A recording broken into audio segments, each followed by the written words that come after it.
I started today, one of the ATI, Alternative to Incarceration Providers, had a function, and I heard a 17-year-old talk about how his mother went to prison and just his experience, and then we were all in tears. Great to start your day off in tears.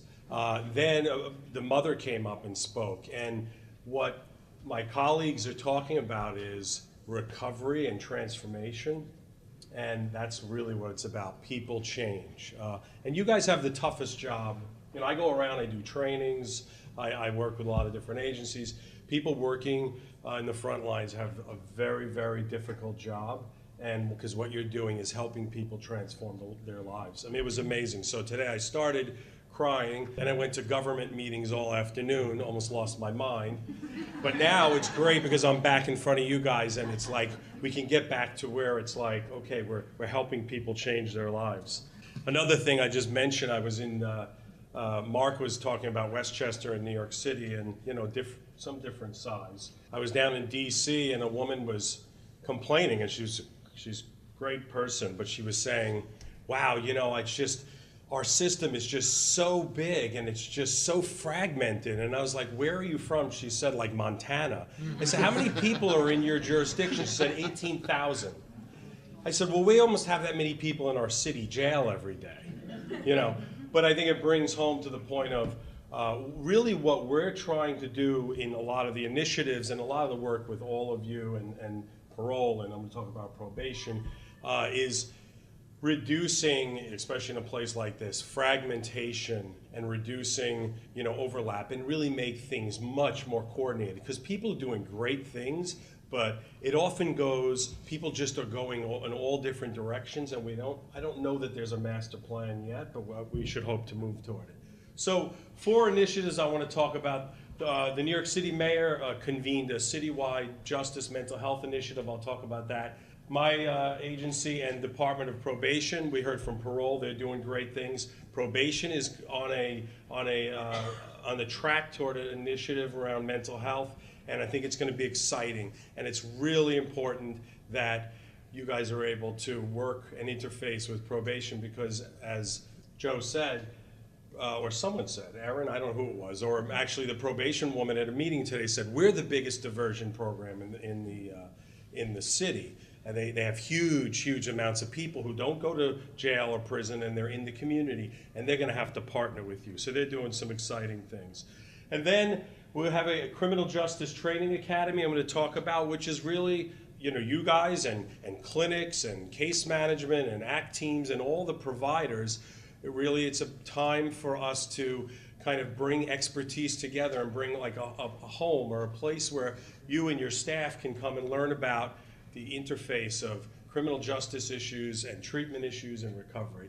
And then lastly, some of you might have heard of Reentry Coordination System. Anyone? For OMH people, you guys obviously, they have it, they run it. But so I'm going to talk about that. So what did the mayor look to do? So jail population has gone down in New York City, and the number of mentally ill people in the jails has gone up. Well, that's a problem. So what they did basically was the Council for State Governments kind of was the guiding force, the funders you see there, Langloth, and it brought together a lot of players, government, criminal justice, treatment. Some of you or your agencies were around the table, and basically they looked at data and they wanted to see if, you know, the right people were spending time in jail, meaning were they really high risk? Or, you know, you see in the paper that some people go to jail for very low bail and they just that little bit of money, but they're not really high risk. So they wanted to assign the right people to the right programs and quickly, and they wanted to look at issues around resources and measuring impact. And basically what happened was they did focus groups and a data analysis, and they basically found that people with everything else even are spending 2 to 3 times more in the city jail, same charges, same gender. I can't say that they've definitively pinpointed the reason, but actually there's they've debunked some thoughts. But what they really are doing right now, we're at the point of coming to recommendations, and there's some real exciting stuff, not that I could share it with you, but soon hopefully there'll be a report, and that might be a blueprint for really kind of looking at a system change to really work with people. And here might be the time to say it, because what we found is people who have mental illness, in the past they think, oh, well, they must be at a high risk for dangerousness or for rearrest. And what the research shows now is that's not true. Risk for rearrest and mental illness, except for a small portion, is often unrelated. So I'm mentally ill, you're not. Chances are we got involved in the criminal justice system for the same exact reasons. It had nothing to do with my mental illness. That's a concept called criminogenic risk. And I hope that some of you, if you haven't been to trainings or if you don't know about it, look into it. And the Training Academy, which I'm going to talk about, is going to focus on that. But so we're getting much more understanding of separating factors, mental illness and substance and all these other factors, including risk for rearrest. Because just like if you have someone who has mental health issues and substance, if we say, well, I'm only going to treat one of them, we're really failing the person. So if a person has risks and needs around rearrest, those need to be addressed. I talked about the probation initiative. People on probation have a much higher rate of revocation. It's concerning, that's the research has shown. So again, Council for State Governments got a stakeholder group together, and now we're partnering with them to implement the plan. And it's really an exciting plan because probation is going to look at people as what are their mental health needs, what are their rearrest needs, and if one's low, like the rearrest, and mental health is high, they're going to look to you guys to be kind of much more of the lead and communicate with them. If they have high risk need in the area of rearrest, well then there's going to be interventions they're going to want to do, and I don't have time to talk about it today, but again in trainings we're going to get into it, but so they're going to target people to the right treatment. And this is good for you guys too, because hopefully we'll build resources where if you have people who have rule-breaking thinking, rule-breaking attitudes, rather than just say, oh, let's just get them mental health treatment and housing, well, we may be able to give them cognitive interventions which will address their issues. The next initiative is the Academy for Justice-Informed Practice, which I see our friends from CUCS are in the back. They're hosting this academy, which I'm so glad it's not called the Forensic Academy. And I say that because, to me, we're like putting a scarlet F on people's chest when we label them that way. And, you know, I'd steal a joke of my friend. She always says, Martha Stewart isn't a forensic talk show host or a forensic chef or a forensic pain in the ass, whatever, whichever label. She is not really, she doesn't carry that label, but a lot of our people do, and we wanted to get away from that. So CUCS is kicking off this exciting endeavor. The state is involved, and obviously our agency.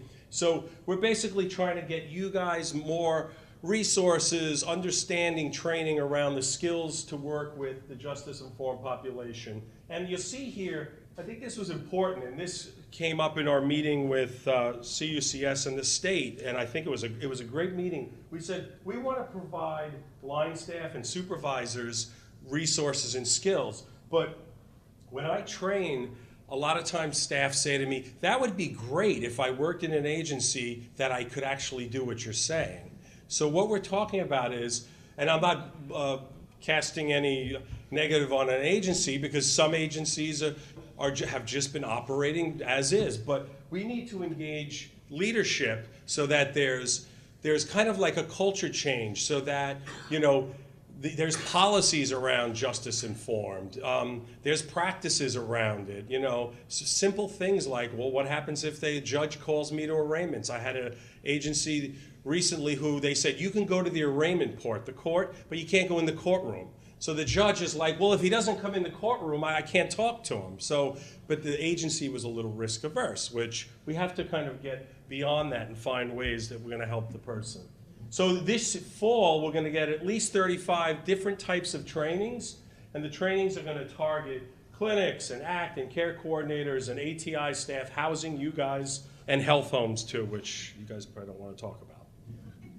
Here you see a list of some of the initial training topics, which I think are really exciting. going from understanding like the person's experience and the system to looking at co-occurring disorders, fundamentals of recovery, important, motivational interviewing. Evidence-based practices is really going to be a key to this. So we really hope that you guys are going to take part and make good use of the training academy. And the last is the RECs. Basically, CUCS has a system now where the state, when people are leaving prison, there's a real coordination between the state workers and the people at CUCS. And CUCS is kind of like they make everything happen around housing and case management for when the person hits the ground, because when you hit the ground is when you need your assistance. So we're going to do the same thing for people at Rikers. We're going to start with sentenced individuals, but basically the city jail has social workers and discharge planners. They'll be working really closely with a team at CUCS around getting supportive housing and case management and ACT services. So this is really exciting, because one of the big issues often is, well, if John's in a jail, how do I even interview him? So they've already tackled that. They've done this with the state in a great way. So we're really excited that it's coming local.